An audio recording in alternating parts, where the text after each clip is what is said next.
semangatnya terang. Di Jombang Kota Pendidikan Gemilang. Assalamualaikum warahmatullahi wabarakatuh. Waalaikumsalam warahmatullahi wabarakatuh. Terima kasih Pak Bas telah meluangkan waktunya dalam mendukung kegiatan saya.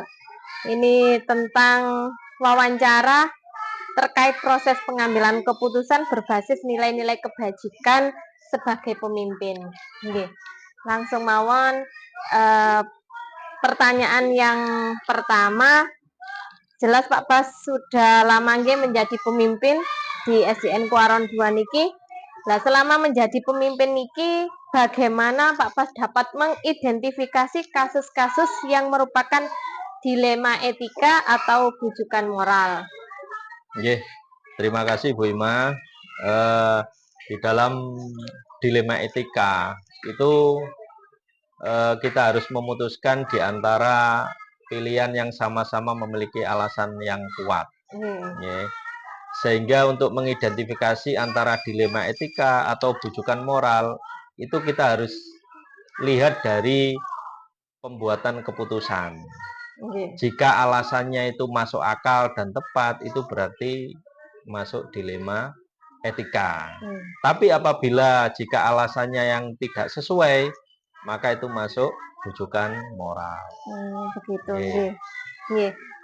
Matur suwun. Untuk pertanyaan yang kedua, pada saat menjadi pemimpin selama ini Pak, menjadi kepala sekolah, bagaimana Pak Bas dalam pengambilan keputusan di Kuaron 2 niki, terutama pada kasus-kasus yang memiliki dua kepentingan yang sama-sama benar atau sama-sama mengandung nilai kebajikan? Dalam pengambilan keputusan yang saya lakukan, apabila ada masalah yang di dalamnya ada dua orang yang berkepentingan, biasanya saya langsung memusyawarahkan dengan seluruh Dewan Guru, sehingga dari beberapa Dewan Guru itu memberikan masukan ke kami untuk kita putuskan bersama-sama. Terima kasih Pak. Terus kemudian langkah-langkahnya Pak dalam memutuskan?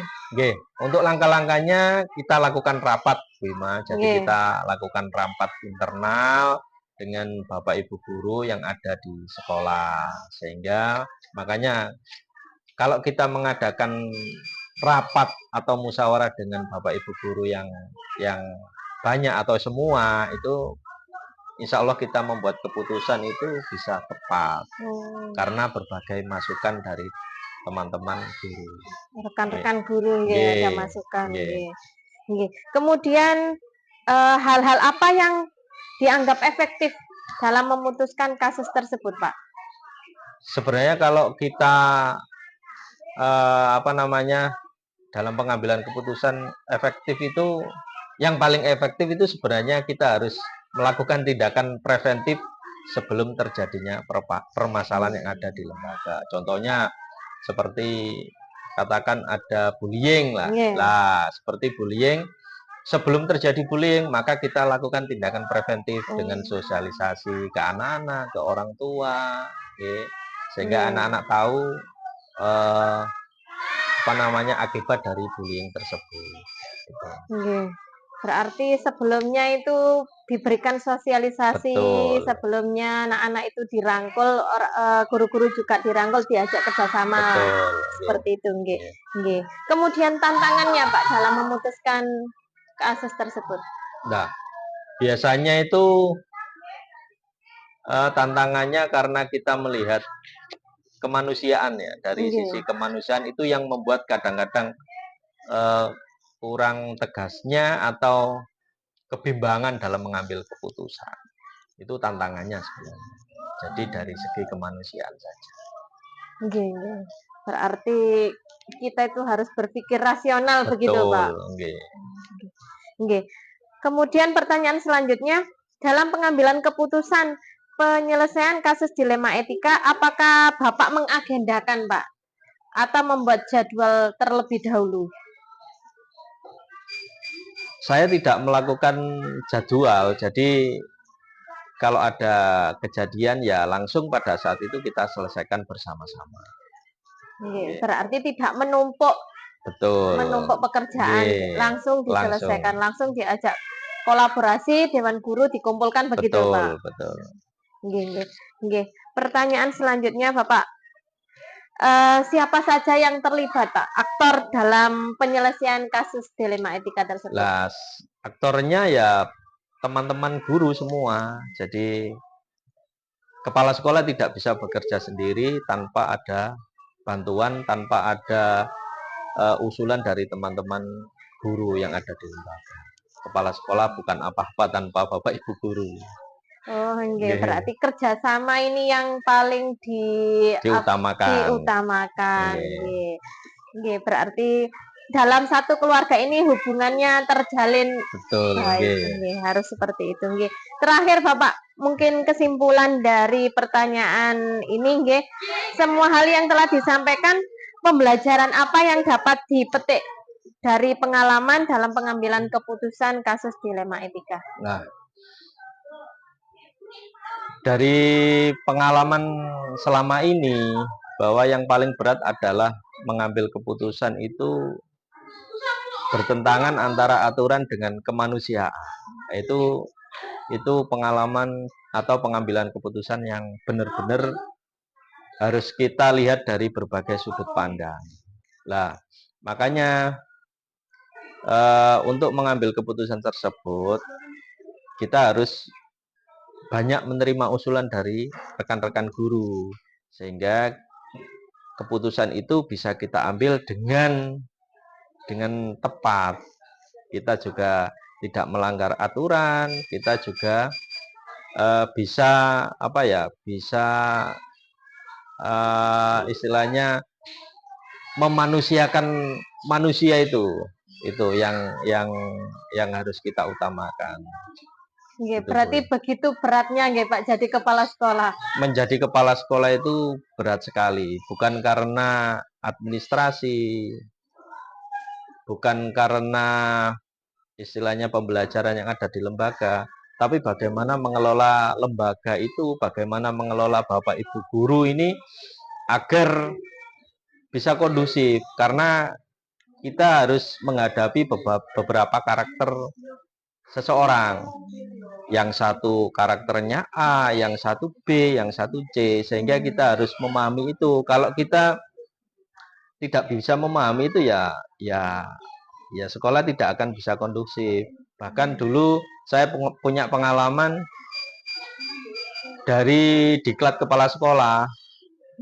Mentornya pada saat itu bilang kepala sekolah itu harus mempunyai hati 8. Artinya hati ini untuk guru yang A, yang satu B, yang satu C. Kita tidak bisa mempunyai hati satu. Lek duwe hati satu, ya nggak bisa. Kita akan memaksakan keputusan kita sendiri. Tapi kalau kita mempunyai hati banyak, hati 8, kita bisa menampung aspirasi dari beberapa teman. Terima kasih, Bu Ima. Sungguh menginspirasi, Pak Bas. Ya. Terima kasih atas waktunya, terima kasih atas jawaban-jawaban yang sangat idenya sangat luar biasa nggih, Pak. Ya, terima kasih, selamat pagi, Pak. Selamat Matur pagi. suwun sanget. Sama-sama. Wassalamualaikum warahmatullahi wabarakatuh. Waalaikumsalam warahmatullahi wabarakatuh.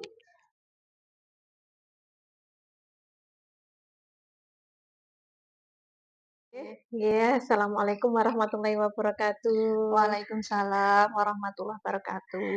Nggih, Bu Nur, pripun kabarnya? Bagaimana kabarnya, Bu? Alhamdulillah sehat. Alhamdulillah. Terima kasih Bu Nur telah menyempatkan waktunya untuk saya ajak bincang-bincang terkait proses pengambilan keputusan berbasis nilai-nilai kebajikan sebagai pemimpin. Ada beberapa pertanyaan yang akan saya ajukan. Bu Nur bersedia untuk Bersedia. matur suwun. Terima kasih, Bu. Nggih, langsung mawon nggih, mulai dari pertanyaan yang pertama. Bu Nur sudah lama nggih di Joker 2? Saya di sini September kemarin tepat 1 tahun. Alhamdulillah, Iya. berarti sudah banyak pengalaman, sudah banyak mengenal lingkungan mriki nggih. ya berproses ya sedikit demi sedikit insya Allah. Alhamdulillah. Berarti selama menjadi pimpinan di SDN Cukir 2 ini, bagaimana Ibu dapat mengidentifikasi kasus-kasus yang merupakan dilema etika atau bujukan moral? Ih, terima kasih. Ini langsung saya sampaikan Monggo. berdasarkan pengalaman saya. Untuk kita dapat mengidentifikasi suatu kasus apakah itu termasuk rujukan moral atau dilema etika, yang pasti yang pertama adalah menganalisa. Itu, menganalisa kasus itu dengan seksama dan tidak lupa untuk berkolaborasi dengan cara berdiskusi dengan guru-guru dan juga pramu kebersihan atau penjaga yang ada di SD Negeri Cukir 2 ini. Itu karena kebetulan mayoritas anak-anak yang sekolah di sini kan ya dari Desa Cukir. Nah, saya sendiri kan dari luar Desa Cukir. Mungkin jika ada permasalahan untuk pramu kebersihan, saya kan asli orang Cukir. Jadi tidak menutup kemungkinan kita tetap berkolaborasi mencari fakta tentang anak tersebut dalam kehidupan selain di sekolahnya. Nggih. Lanjut Ibu, nggih, pertanyaan yang kedua. Pada saat menjadi pemimpin di SD Cukir 2 kepala sekolah nggih Ibu, bagaimana caranya Ibu dalam pengambilan keputusan, terutama pada kasus-kasus yang ada dua kepentingan yang sama benarnya dan mengandung sama-sama nilai kebajikan? Tetap ya, karena kita itu adalah sebuah tim, jadi tidak menutup kemungkinan untuk berdiskusi. Jadi untuk mengambil keputusan itu tidak bisa secara sendiri diambil, tapi tetap melibatkan guru-guru atau warga sekolah. Jadi yang pertama itu berdiskusi.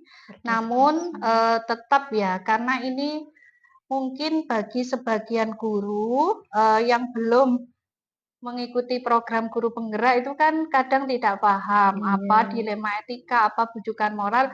Jadi kita bersama-sama untuk sharing tentang materi dilema etika dan bujukan moral. Harapan saya dengan memahami apa sih dilema etika, bujukan moral, mereka juga bisa sumbangsih mungkin dengan ide-ide yang sesuai dengan permasalahannya. Kemudian tadi Ibu menyampaikan untuk melibatkan seluruh warga sekolah dalam penyelesaian tersebut. Kemudian langkah-langkahnya, Bu. Monggo dijelaskan langkah-langkahnya. Yang pertama itu seperti yang pertanyaan awal ya. Itu kita harus mengidentifikasi masalah. Jadi kita mengenali masalah tersebut. Apakah ini termasuk dilema etika atau bujukan moral. Ya. Kemudian tetap yang langkah keduanya adalah membuat daftar fakta. Jadi kita tidak boleh langsung percaya. Jadi kalau ada permasalahan biasanya kan tiap anak yang mengalami permasalahan tersebut akan melakukan pembelaan. Jadi kita cari fakta-fakta yang mendukung permasalahan itu. Kemudian mengidentifikasi pihak terkait. Jadi siapa saja yang terlibat atau yang terkena permasalahan dilema etika ini. Bukan berarti kalau kita tidak termasuk dalam permasalahan tersebut kita angkat tangan. Tapi bagaimanapun ini kan permasalahan di sekolahan. Jadi mau tidak mau kita harus juga ikut untuk menyelesaikannya. Terima kasih Bu. Untuk lanjut pertanyaan yang keempat. Hal-hal apa saja yang Ibu anggap efektif dalam pengambilan keputusan tersebut? Kembali lagi kita harus berkolaborasi ya. Dengan banyak pendapat dari Bapak Ibu guru dan penjaga mungkin itu nanti bisa menjadi bahan pertimbangan untuk kita membuat sebuah keputusan. Nggih.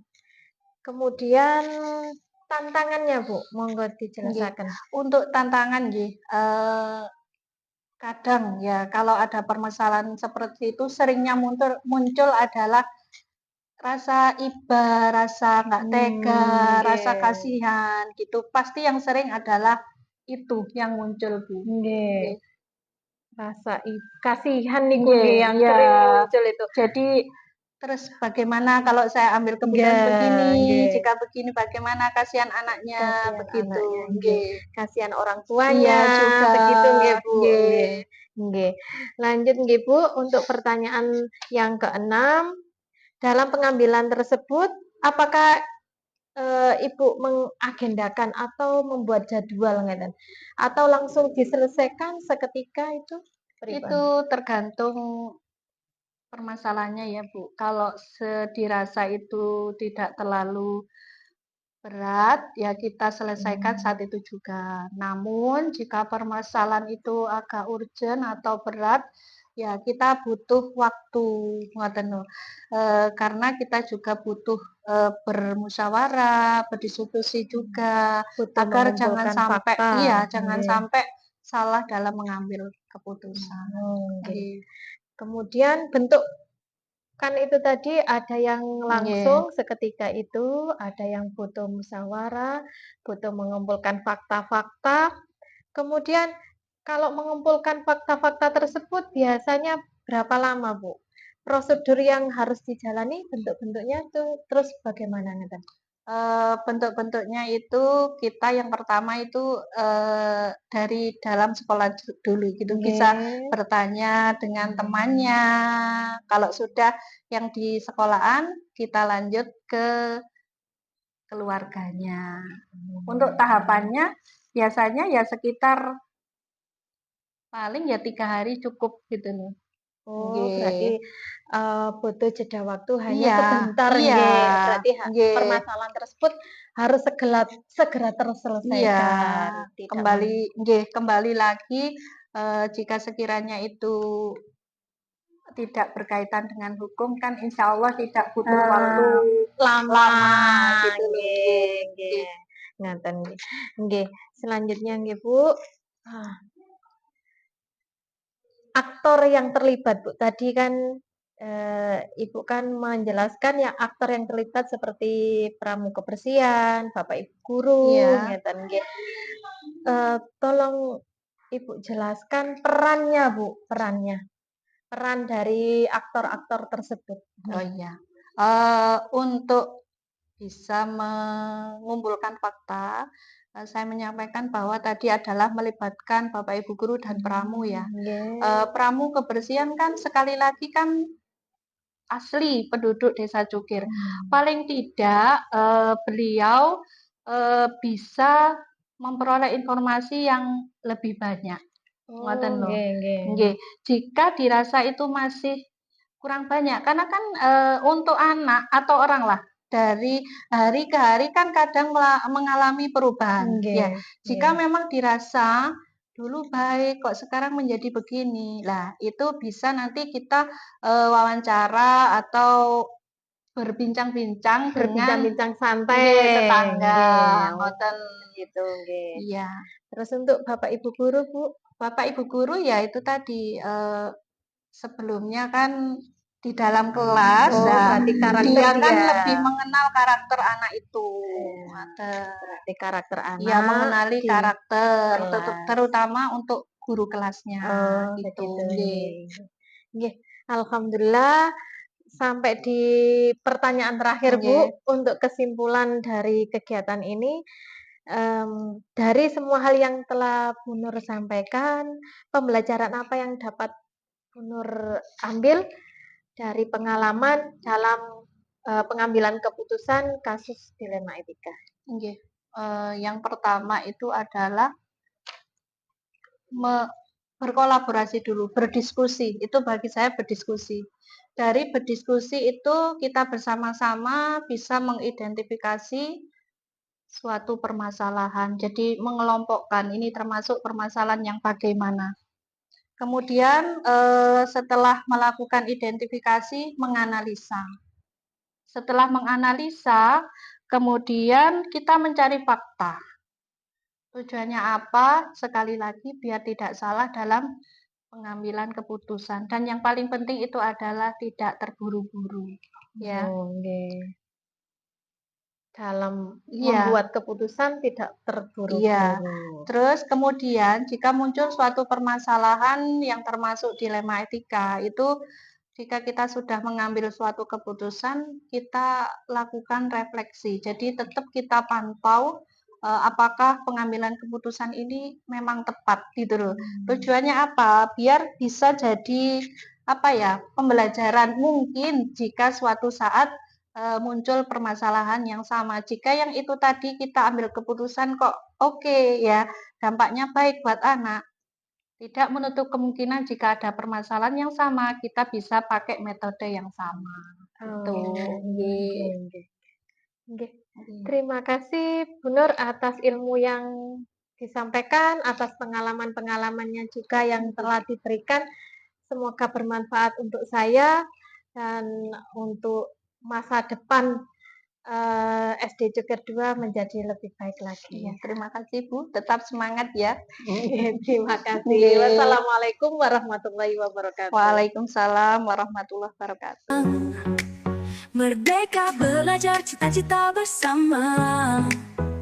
Angkatan 11 majukan kita.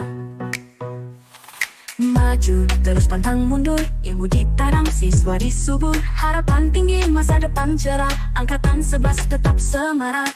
Jombang berseri karena mereka guru penggerak penuh asa. Merdeka belajar kita bersama. Angkatan 11 luar biasa.